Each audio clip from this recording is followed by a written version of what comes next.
पति पत्नी का नाम अलग अलग बूथ पे। माननीय पद्मश्री जो बलबीर अभिभावक जैसे हैं, 91 साल की उम्र में उन्होंने 3 बूथों का चक्कर लगाया।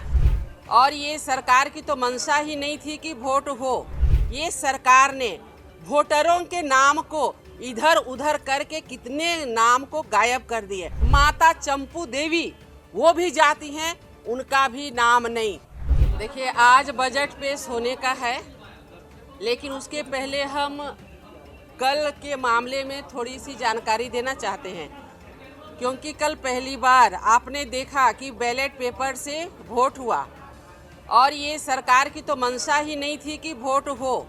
हम लोगों ने काफ़ी आंदोलन किया, तब सरकार तैयार हुई कि वोट हो जाए, लेकिन उसमें भी 3 अड़ंगे लगाए उन्होंने। सबसे पहला, जो दलगत चुनाव होता है तो दलगत चुनाव नहीं होना है, हम लोगों को कोई आपत्ति नहीं, चलो जैसी मर्जी वैसे करिए।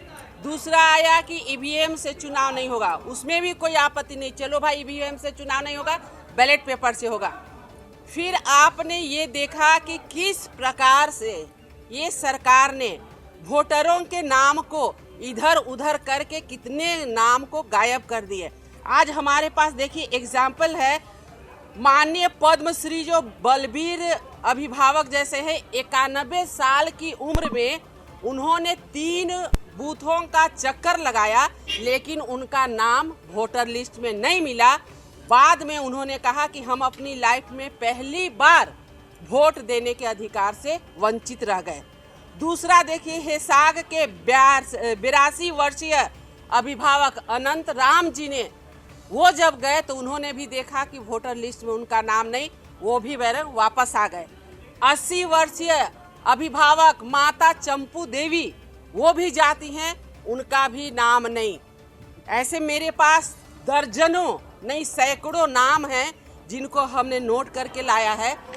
तो आखिर ये सरकार किस प्रकार की अव्यवस्था की, ये हम जानना चाहते हैं। और साथ ही साथ एक बड़ी मजेदार बात, पति पत्नी का नाम अलग अलग बूथ पे, बच्चों का नाम अलग अलग बूथ पे। तो आखिर ये सरकार कहीं न कहीं इस चुनाव को चाहती नहीं थी, मजबूरन में चाही तो इस प्रकार की अव्यवस्था लाई। और कई जगह आपने देखा कि कैसे हंगामे का भेंट चढ़ गया।